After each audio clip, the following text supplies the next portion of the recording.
Welcome to Breaking Sales, a podcast dedicated to helping you have tough, meaningful, and rewarding conversations with your prospects and clients. In meaningful, what we mean is these are the conversations you truly feel like you are the prospect or client's conversational peer. There's no anxiousness or uncertainty holding you back. You feel a sense of calm and confidence in asking the tough questions. You're not thrown off by the bad news, and you expect the prospect to think about and invest into the conversation as much as you do. On Breaking Sales, we use the filter of psychology and innate human behavior to deconstruct the many misleading sales approaches that actually work against your efforts to build trust and close the business. Let's get started. What if I told you the biggest enemy of your sales performance isn't market conditions, competition, or even rejection, but your own mind working against you? Your brain is incredibly powerful.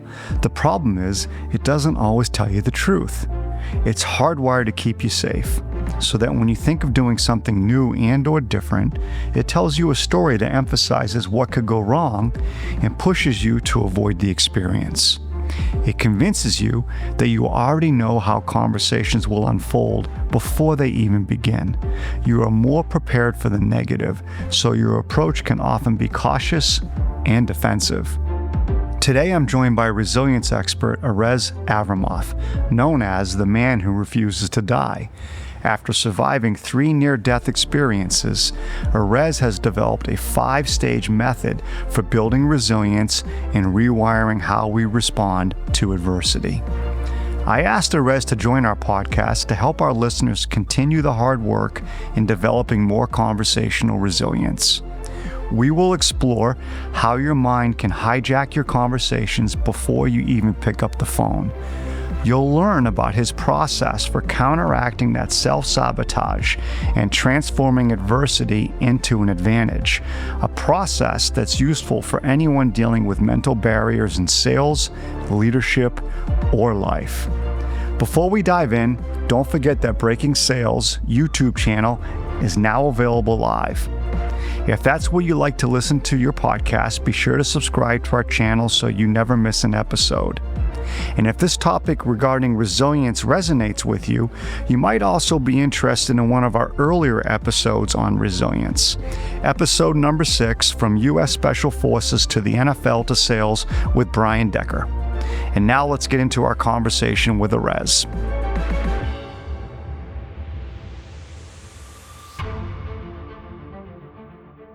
All right, Erez, it's great to have you on. Great to be here, Dan. Yeah.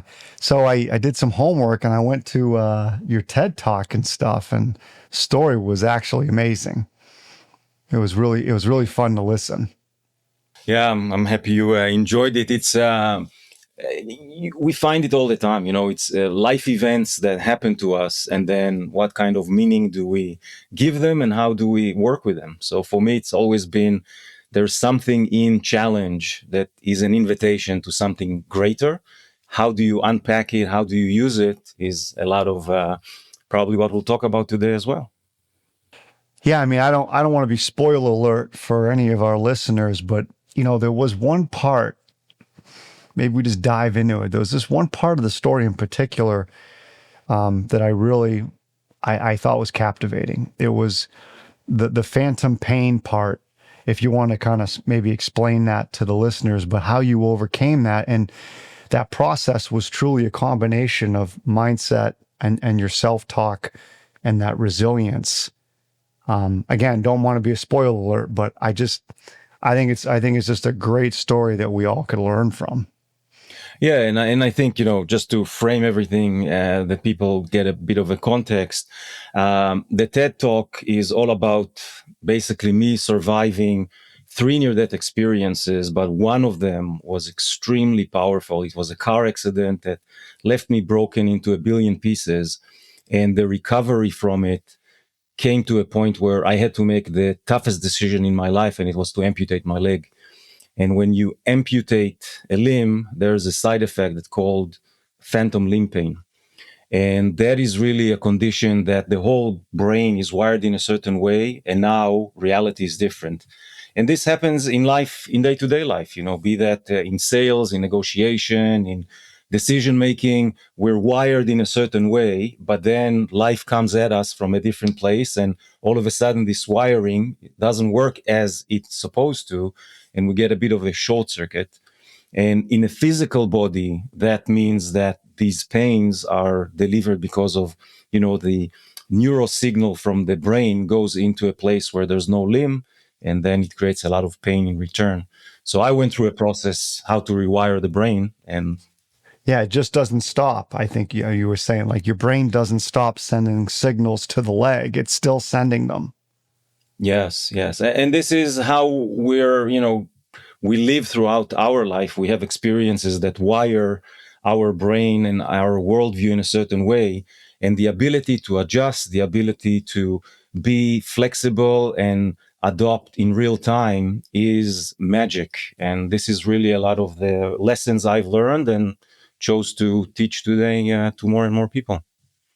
Yeah. So if you don't mind, could you get a little bit into what that process was like on how you had to rewire your brain to tell your brain that the leg is not there and to stop sending the signals? Yeah, which sounds a little bit bizarre, right? I have to admit that when I was introduced to this concept initially, I'm a skeptic by nature. And I said, this is BS. Don't even go there. This is, la la land ideas. But we all know something about mindfulness. We all know something about how we can work with the mind, not just the physical brain. But the reality is, how do we experience it for ourselves?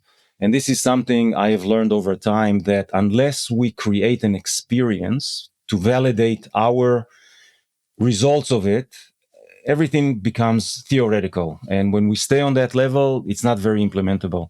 So for me, in particular, which the situation with my phantom limb pain got to a dead end with Western medicine.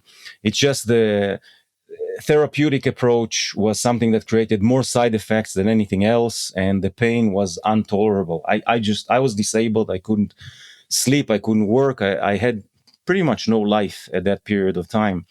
And the phantom limb pain, there's a process called mirror therapy that I went through that actually helps you rewire the brain, which, as I said, initially sounds like a crazy idea, but the reality is it is possible.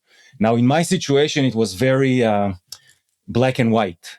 Either it works and the pain disappears, or it doesn't work and, it's BS, la la land stuff.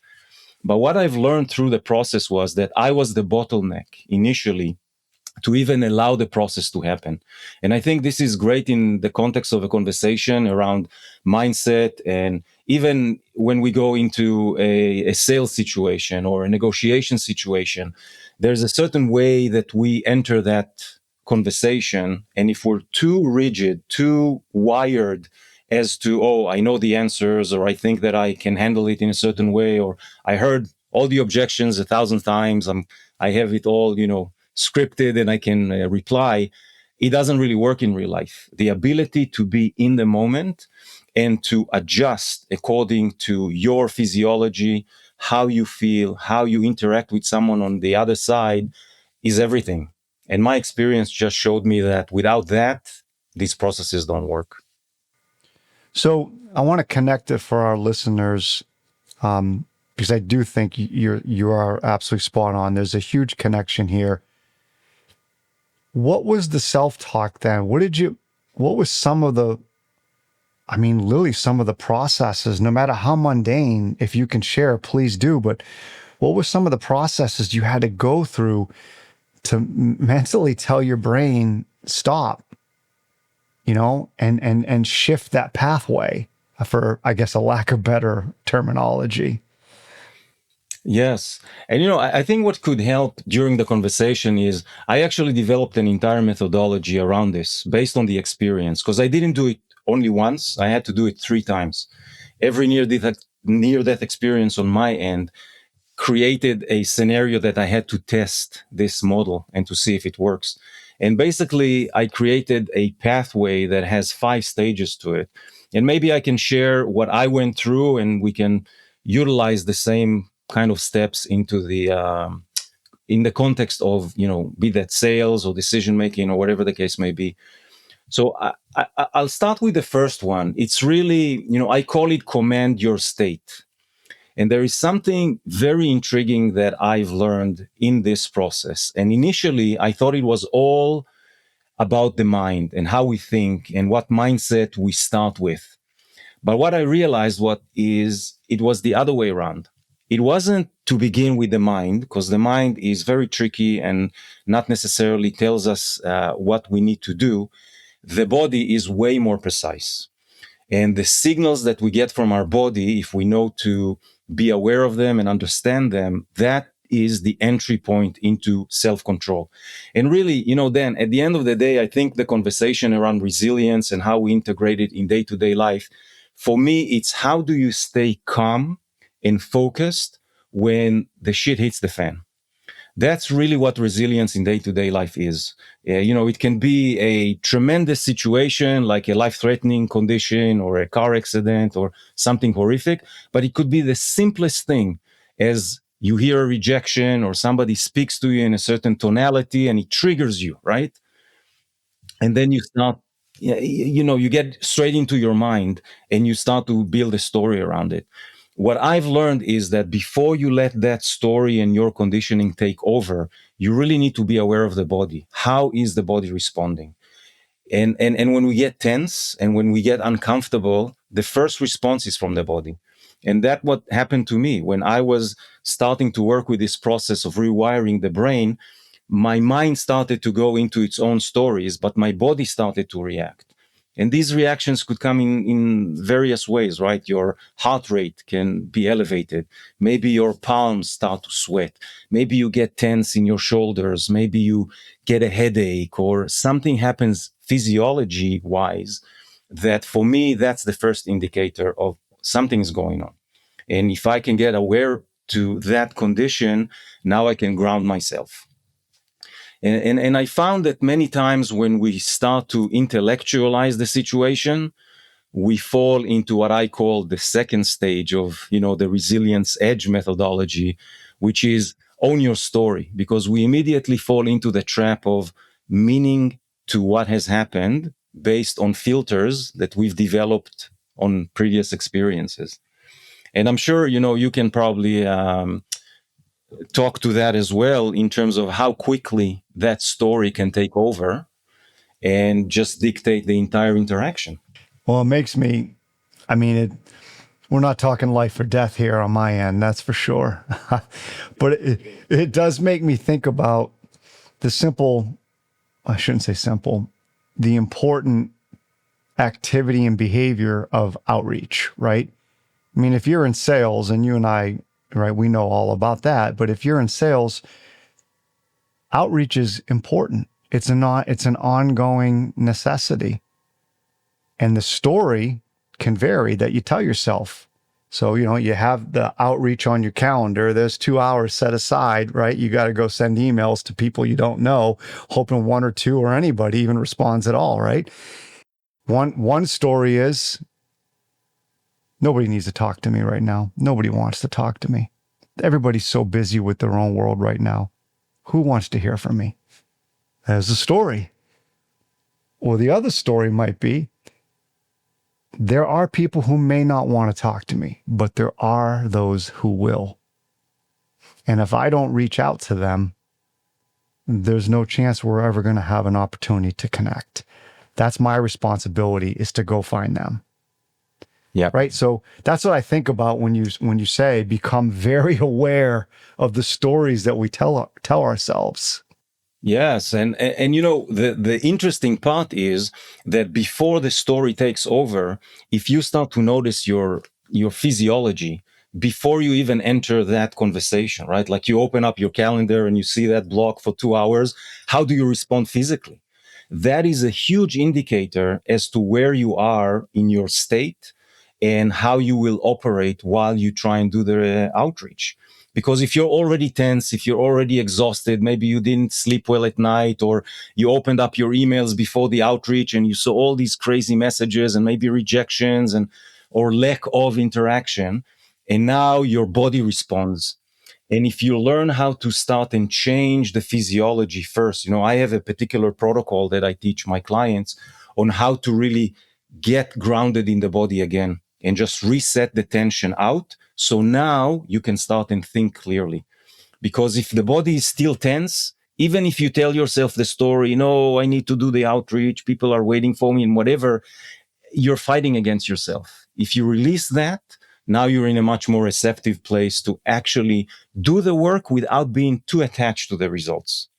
And I think that's the magical spot where a lot of us, as I said, in sales, in negotiations, in many areas of our life, this is where the problem starts. We don't connect well, and then the story takes over. And now, when we operate from that place of what meaning did we give to that scenario, what assumptions are we making for other people, even before we even spoke to them.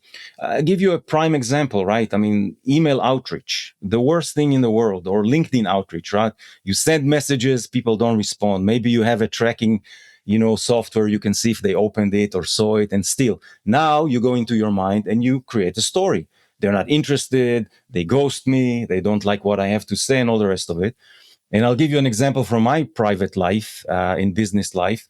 I had scenarios where I followed up, I don't know, maybe 6 months with someone for something important, and every conversation was, no, this is a dead end, they're not interested, they don't want anything. Where eventually I've learned that they went through a very difficult time in their life. They were just not present enough to even respond. And when they got to the other side of it, they did respond and things moved forward. So the story is a fundamental piece here, for sure.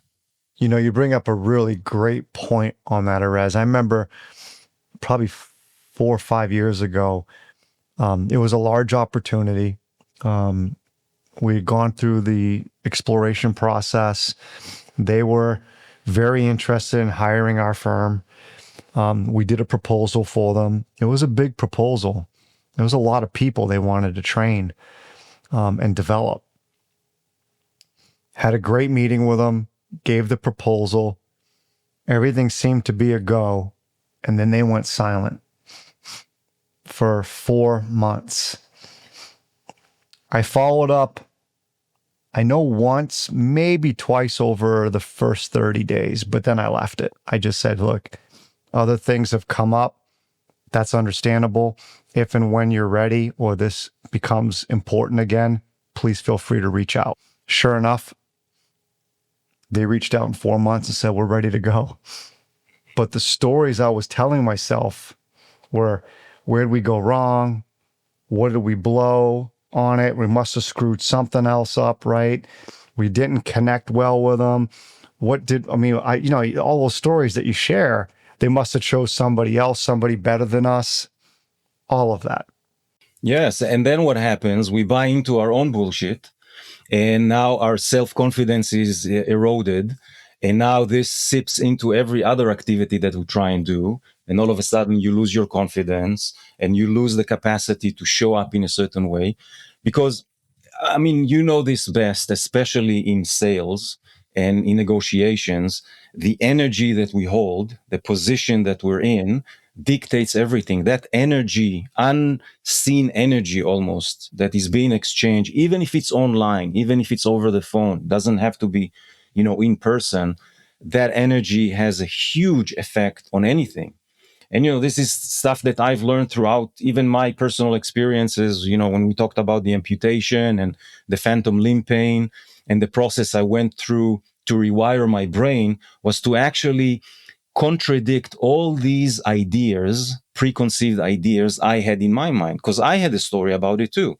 I read that almost nobody can be relieved from phantom limb pain. It's something you have to learn how to live with. And for some people, it's terrible. For some people, it's maybe a little bit more manageable. But this is it. It's a condition for life. And by being attached to that story, I already eliminated the ability or the possibility that maybe there is a way to completely eliminate it. Is it possible? I just had to be flexible enough with my own self-criticism and my own skepticism to say, I don't know. Who am I to know, right? I've never been in this situation before. What if? And that what if took me about maybe 2 months to really understand that if I don't change the way I think, and if I don't let go of my ego to dictate the conversation in my mind, it's a dead end. I shouldn't even try it. And even in sales and in negotiations, we come in with something that is predetermined. That's it. We lose. And it took me a long time to learn how to observe the mind, let go of the ego, not let it go in terms of eradicate it. I mean, it's part of us, but not let it lead the way. And then change started to happen. You said something there.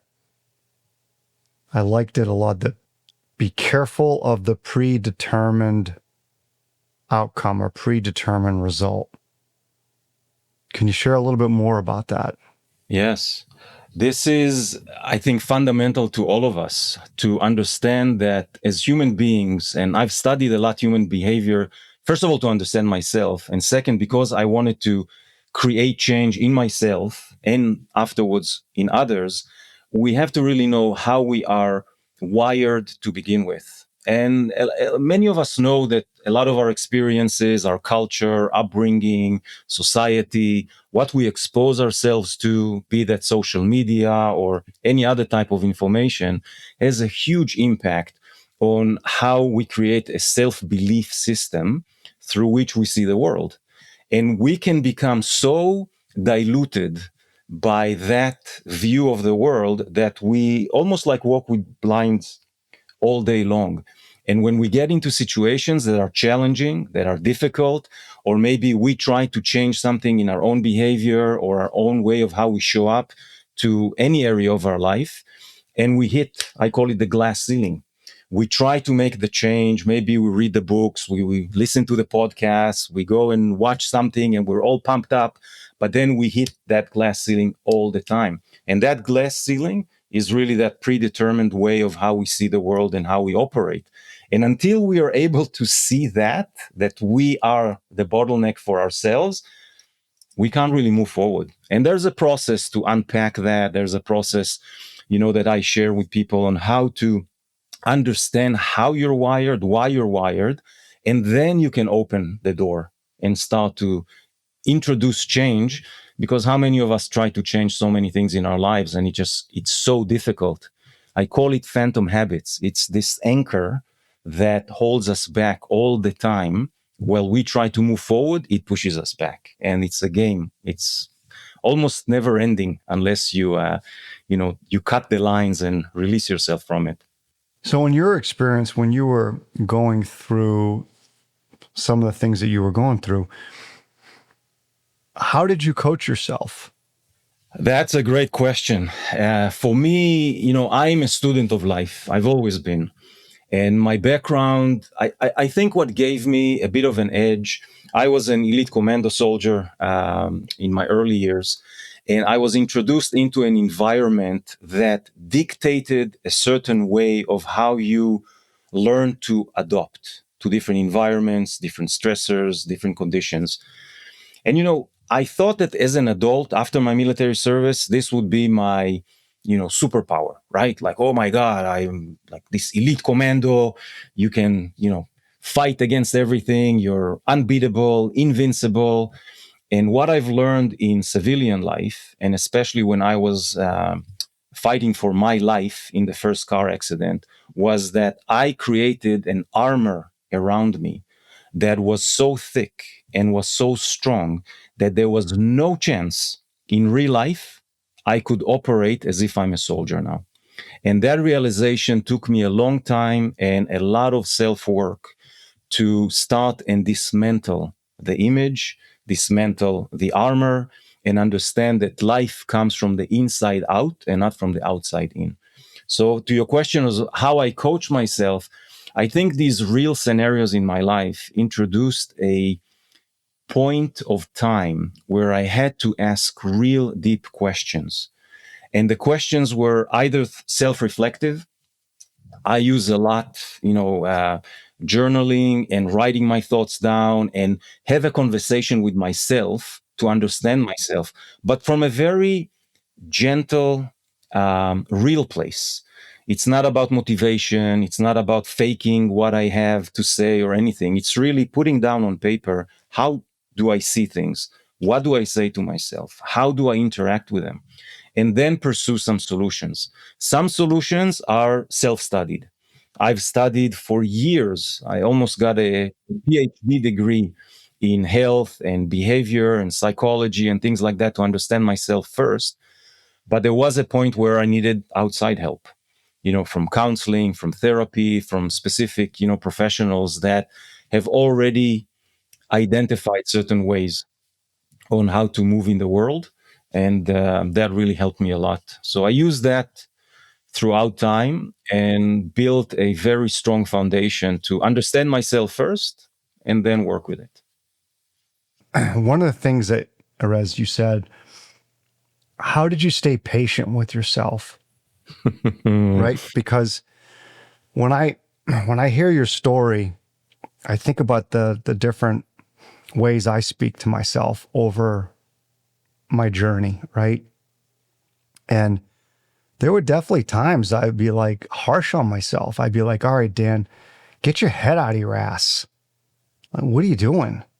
I mean, come on, man, you're better than this. And it'd be harsh. Like I would actually speak harsh to myself and judgmental. How did, and I know that wasn't good. So like, how did you manage to not maybe judge yourself or speak so harshly? What were the things that you worked on? Yeah, that's a great observation. And it's tough, I have to say. It's not something that happened overnight for me. I'm the worst critic of my own.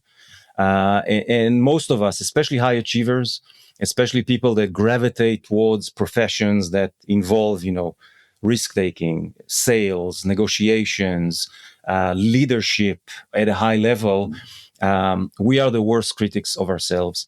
And I think that what I had to learn through a lot of pain and suffering was to understand that self-talk, just like what you described, which I had forever. This is how I thought is a natural way to communicate with myself, because it was more of I would say, a familiar place where you can hit your head on your head again and again and again and think that it's going to do something for you, right? So for me, identifying the pattern of how I speak to myself and how I react to that self-talk was a game changer. Because what I realized that the harsher I was, the more critical I was, the more degrading I was to myself, the worse my reaction was to it. So to understand that this doesn't give me any advantage, it doesn't move me forward, it actually either keeps me stuck or even worse, takes me to a much lower place that can spiral into depression and then total lack of motivation, don't want to do the work anymore, question myself. And the spiral that we can get into where life becomes this big question mark of what the hell am I doing here? And I got to the point where I had suicidal ideations during my life-threatening conditions, because it was almost a conversation of, I've lost everything now. I can't walk. I lost my leg. I was an extremely active guy. I'm a world explorer. I love outdoor adventures and all these things. And I felt that everything was taken away from me.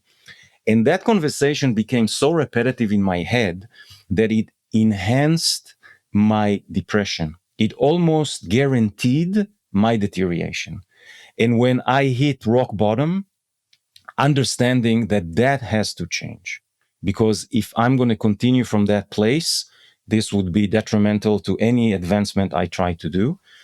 That was the entry point to developing a new way that I speak to myself, not imaginary or self-made, but from respect.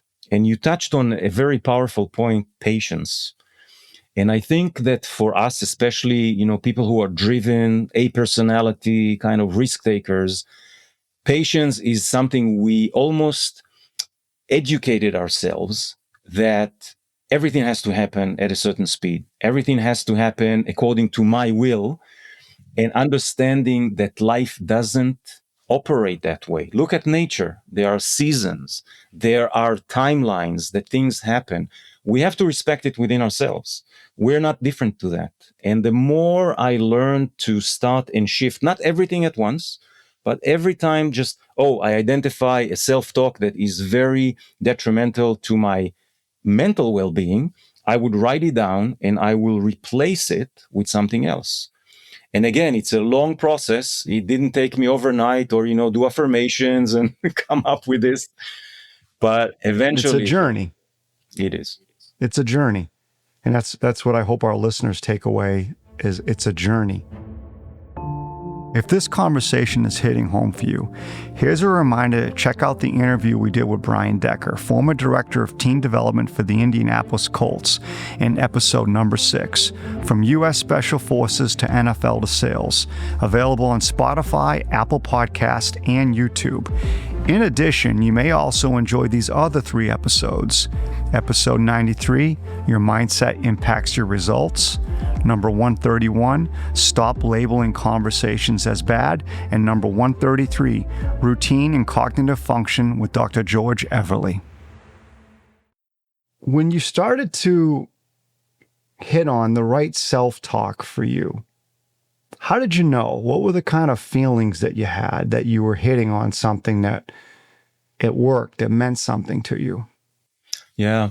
And I want to be really transparent here. This is not something that I don't struggle with anymore, or I figured it out and it disappeared and whatever.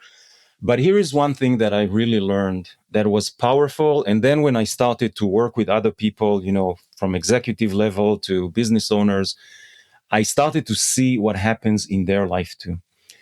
It is more about the ability to identify when you start to spiral, when the self-talk becomes destructive, when the behaviors due to the self-talk become detrimental to how we try and operate day to day. That is where that length of time when you do this kind of work starts to get shorter and shorter. So it's not about resolving that problem. I don't know many people that can, be lovey-dovey and self-talk is always great and, we're amazing. But I think the ability to identify quickly when we start to go down the wrong path and then find and develop techniques to bounce back and say, okay, I started to fall into this trap again, stop, readjust, whatever processes you do. I have specific physical processes between breathing, some meditation, some physical activity that I do that breaks that pattern. And then I listen to the story that I created and I say, okay, this is not working. Let's change it. Replace it with something that I can connect to, not something ethereal or, some affirmation from whatever, but something that I can work with. And it takes time to develop it and then go back on track. So you fall. Quickly, you identify the fall, you stop it, you bounce back, and now you start to move.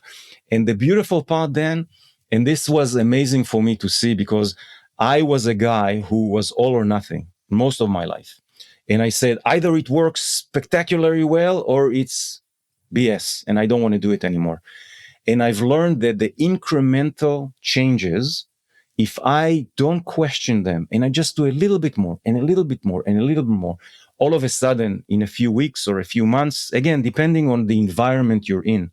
This is why I'm a great proponent of coaching and mentoring or being a mastermind with other people that go through similar things that you go through, because you can't fall too deep into that dark hole. People or whoever is guiding you will help you come out of it. But that's when the magic happens. And over time, you get better and better in identifying, bouncing back, and then the bounce back also has momentum. So you do progress. And that adds up very quickly.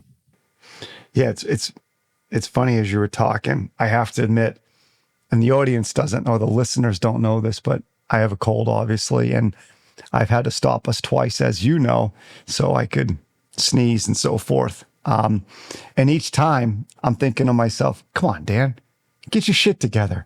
All right? Come on. You're on this podcast. You're the host. You don't have time to be sick. You don't have time to sneeze and have a cold. But to your point, I think that self-talk's always in there, and it's right. You got to be aware of it, and you got to pull back from it. And I like what you said. Not this time. I heard you loud and clear. Nah, we're not going there this time, right? And then you move on. You right. And it's an extremely powerful skill set because it comes to be almost like a operating system in my life, especially, right? And I've developed this thing called the Resilience Edge operating system, and I really teach people how to take this and implement it in every area of their life, not just sales negotiations, but with their health, with their relationships, because at the end, everything is connected. If you have a tough situation at home, you'll bring it into your work. If it's difficult at work, you'll bring it into the home. So how do you create a more balanced environment? And again, not to get to a balanced lifestyle. I don't believe that exists, but it's more of a harmonious interaction with all these areas of your life. And this is where things work. And one of the biggest things I have to say then, and this is the third part of the Resilience Edge methodology, it's really how do you protect your own capacity? And this is when we talk about burnout. This is when we talk about, your physical and emotional states.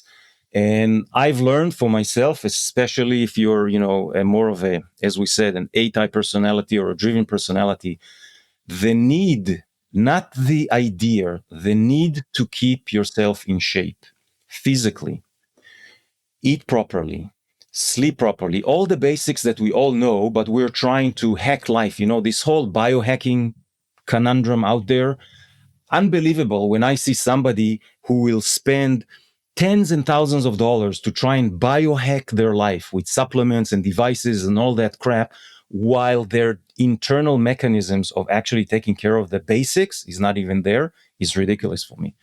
But I've learned again and again that foundation of health, if you don't exercise, and you don't need to be a super athlete, but exercise 2-3 times a week, do something, for 20 minutes up to 50 minutes, something either you like to, play a game or something, or gym or whatever, eat clean. We all know the ideas of diet. I don't buy into any philosophy of specific, methodology, but it is you understand your body better, feed it properly. Without a healthy body, you'll never have a healthy mind. The idea that we can work from the mind where the body suffers doesn't work. So I always come back to that piece because we call it burnout, but burnout is the after effect of all these things that we haven't done properly. We didn't sleep well, we didn't eat well, we overindulge, alcohol, sugar, whatever the case may be. The body responds, and now it hijacks the mind. But we think that we can think our way through it. We can't. Physiology is huge. You mentioned something earlier that might be a little bit tied to what you just shared. I'm familiar with the breathing ways to settle ourselves down. We talk about that in our work and all that. But you also mentioned some physical movements. Is there an example you can share, and maybe when you use it that you're okay sharing? Yeah, for sure. Again, comes back to the basics of awareness. And when we are aware of our even body posture, right? If I sit at a table, for example, at my desk, and I'm about to make a phone call, and I'm all hunched down, and my shoulders are up, and my neck is down, and I'm kind of picking up the phone, and I just notice there's no energy in my body, right? If I don't notice it, I will just go through the paces of, do the call, do whatever I need to do, and it's not going to go anywhere. What I've learned over time was to identify where I am, where my body is in space, right? And just the ability, I know it sounds so stupidly simple, but I encourage even the listeners here to try, even now, wherever they are. I mean, if you're, sitting at your desk, if you're in the car, if you're standing, just by standing straight, shoulders back, neck high, fill up your lungs, feel in your body, feel grounded in yourself, right? I sometimes just rub my hands and create enough heat, just enough heat to feel that there is something there. And Now you're grounded, right? I do sometimes Qigong exercises. It's a very powerful way to connect to your energy and start and direct it. But even tapping, right? I will take two fists and I will just tap at the back of my lower back, right? And just get that energy up, sit straight, and just reframe my physiology for a sec. It sounds so simple, but I have to tell you, it works every single time because, as I said, the first stage of the resilience edge methodology, if you're not grounded in your body, you're not going to be grounded in your mind. What was that practice you mentioned? Qigong.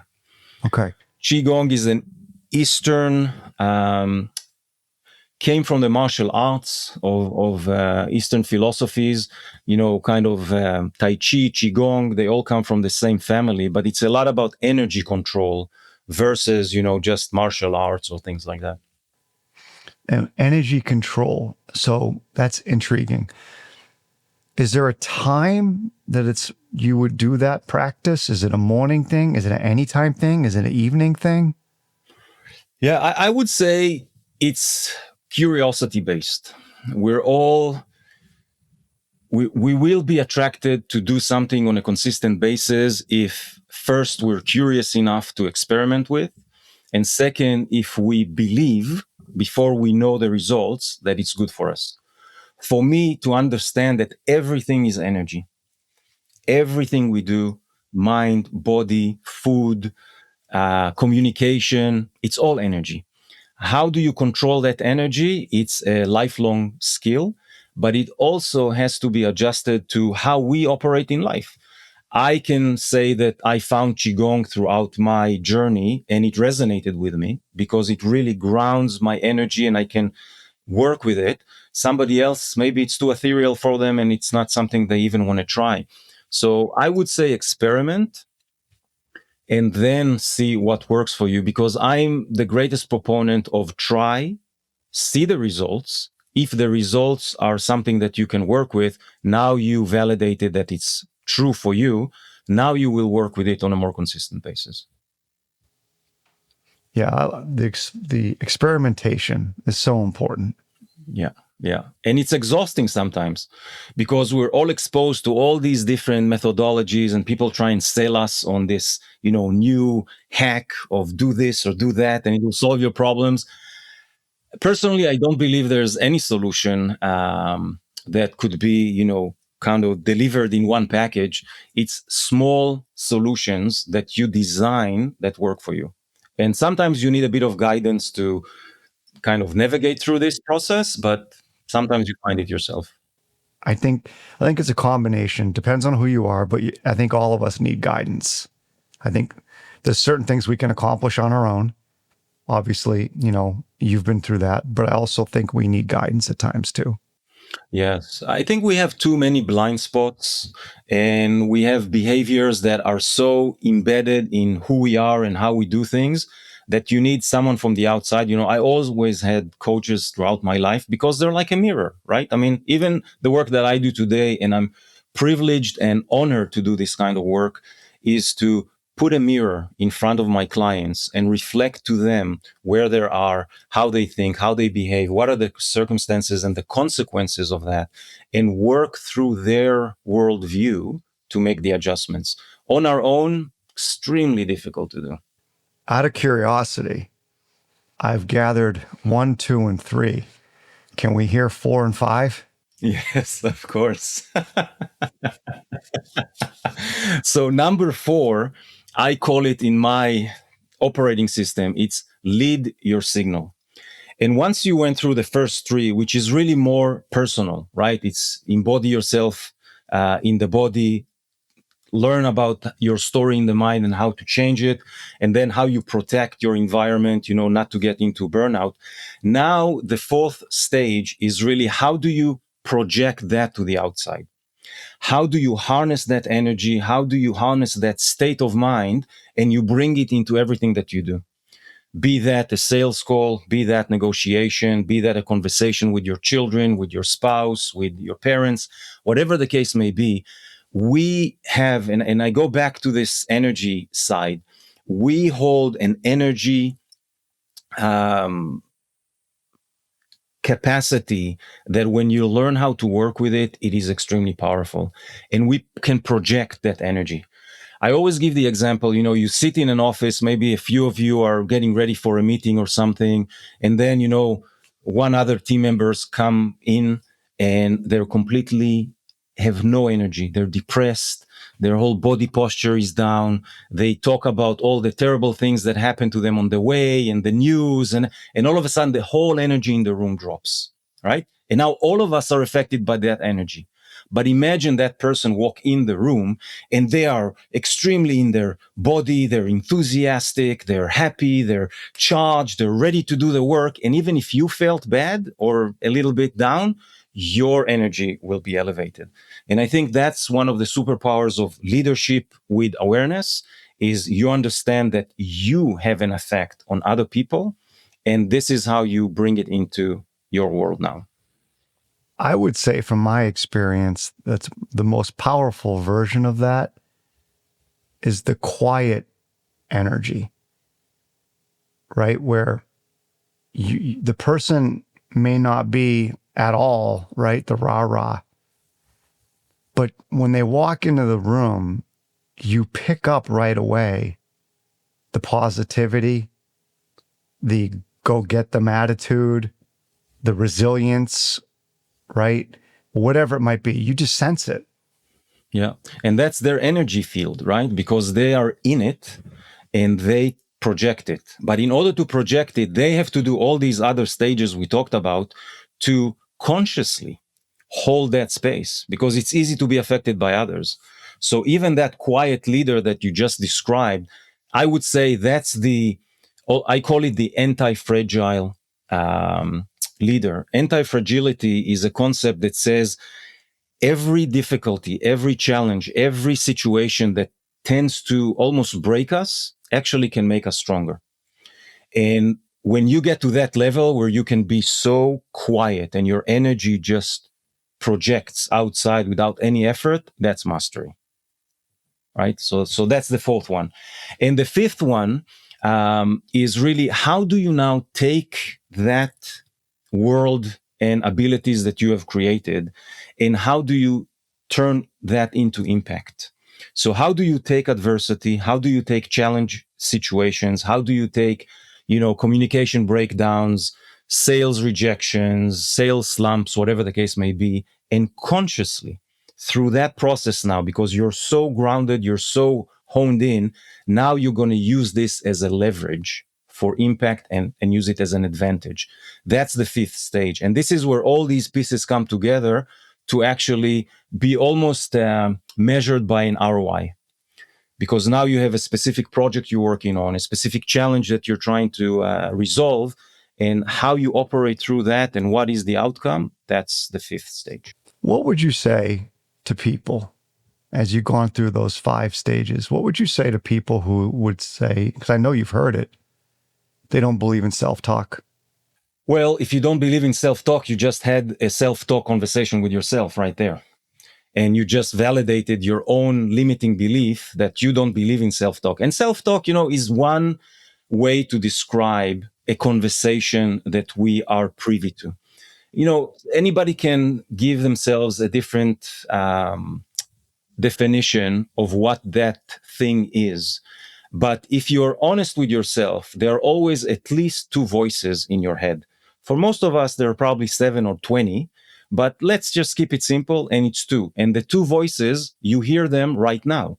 One, you hear me speak, but in your head, there's a conversation. This is bullshit. This is not true. Or maybe it is true. I don't connect. I do connect, whatever. Now you have an inner conversation.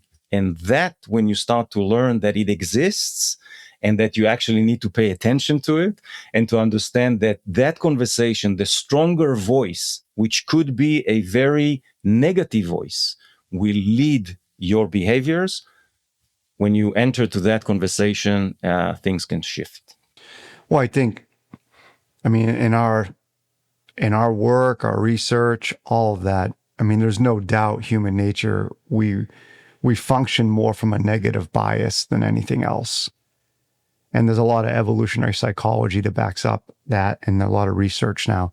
So Yeah, you're right. You have to be aware first, because most of us are going to react from a negative bias if we're not careful, if we're not truly present in the moment. Yeah, and I totally agree. This is our default mode.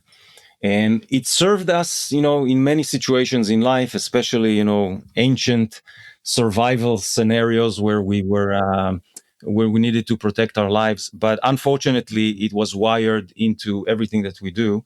And I think the journey here, one of the reasons we're here is not just, to be successful, whatever definition of success is for you, is that self-exploration, self-awareness, learning who you are, what you are, how you operate, and then evolve as you continue the process. For me, this has been the biggest gift in my life. Every near-death experience that I have survived has reaffirmed that life has so much more to give, to do, to participate in. And this is why I change careers. This is why I do this work that I do today, because these lessons initially came to me for me, but then they were obviously I was called to share them and help others find their own way. We've covered a lot, and I know it will resonate with our audience. If you were to give them 3 bits of advice, right? And I mean advice in a good way, not in a judgmental way. But here's 3 things that you have learned about the power or the value of building your own resilience practice. What would those 3 things be? I would say the first one is to really understand that resilience, in the context we talked about it today, is the foundation of everything. Because if we don't have that in place, if we don't engage with this as a skill set that we can develop, this is not something you're born with. Yes, there are some people that are more naturally capable to deal with stressors and challenges, maybe in a more positive way. But at the end of the day, this whole process we just talked about today is learnable, and it's something that you can implement in your life. So that will be the first thing, to understand that this is a skill set that will build all the other things we try and do, usually sit on top of it. The second one is question your self-beliefs. Sometimes, especially in my journey and when I work with my clients, I find that some of them are so hard-headed, so anchored in what they believe is true and right and should be done in a certain way or presented in a certain way. The ability to question that alone, just to say, is this true? Is there another side to this? That is a magical place to be in, but it requires a lot of self-awareness and understand that your ego plays here a major role. But that is a second superpower that I have found to be transformative when we learn how to work with it. And the third one, I would say, when I experienced the toughest times in my life, the concept which in the past was difficult for me to describe or share, but it is the concept of self-love. And I always had issues with it. I never understood it properly. I thought it was airy-fairy stuff. It's, I don't know, for weak people or something. But when you start to understand what self-love is and how beautiful our life and our existence is and what we're here to do, that conversation is a game changer, and it will have ripple effects across every area of your life. So I hope these 3 elements, when you put them together and you understand that there is something beautiful here to work with, that's a gift. As a male, self-love, right? My head goes to telling myself it's okay sometimes, cut myself a break. I'm not saying I'm right, I'm asking. And my head goes to, sometimes reminding myself, I can only control me. Let it go. I can't control things externally. I mean, that's when my head goes to self-love, but am I way off? You're not way off. I think it's early stages of that conversation. And as I said, it was very challenging for me as well. But I understood that when I tried to operate in my life through my mind and through reason and logic and everything else, it's a very limited space. There is an immense power in understanding who we are, and it comes from a more of an emotional level, which for us men specifically, it's way more difficult. Our vocabulary even to describe emotions is so limited that alone, puts limitations on the conversation. But I think the concept, when you talk about love, everybody here hopefully experienced love in a certain way, a love to your children, to your spouse, to your pet, to whatever. There is a certain level of love that we know is true for us. But to find that with ourselves is very challenging. But without that, I find this journey is just riddled with suffering and pain that is not necessarily needed, although it's part of it. But when you find this inner place in you, life becomes a little bit more manageable and more sweet. Cutting yourself some slack a starting point? Always. Okay. Be gentle with yourself, patient with yourself. The most difficult things, right? Right. Yeah. Well, hey, it was great having you on. How can people get a hold of you? Easy is, to find me on social. LinkedIn is kind of my home base. So Erez Avramov, you can probably have it in the show notes. LinkedIn is there. I would also be happy to share with the listeners. I actually have an assessment, a resilience assessment, that if they want to just get an idea of where they're at, it tests you in 4 areas of your life. And it just gives you a view into where you are right now. It's not written in stone. It doesn't mean that whatever result is there is final, but it's a great place to start and develop the conversation around where am I in this resilience journey and what can I work on? Maybe there are areas I thought I was more resilient, but the assessment showed me that there are some gaps. And from there, some other options to support that can be developed. Erez, I love it. I mean, I'm going to take it because you can't strengthen, right? You can't improve what you don't know. So exactly. I mean, we're all on this journey of trying to bring out the best in ourselves. And I love that idea. So I appreciate you mentioning that. And I know I'm going to get online. I'm going to take it. Sounds good, Dan. And thank you for the opportunity to share. This is for me. I do a lot of, public speaking and workshops and trainings and different things to really invite people, not just to learn about the concept of resilience, but really develop it in a way that is implementable and is useful for them, because I've seen changes, radical changes, when it's done properly. And we haven't mentioned it again, but I will. But please check out Erez's TED Talk. It's very good. Thank you, Dan. I hope this conversation opened your eyes to something crucial. Your mind can be your greatest asset or your greatest limitation.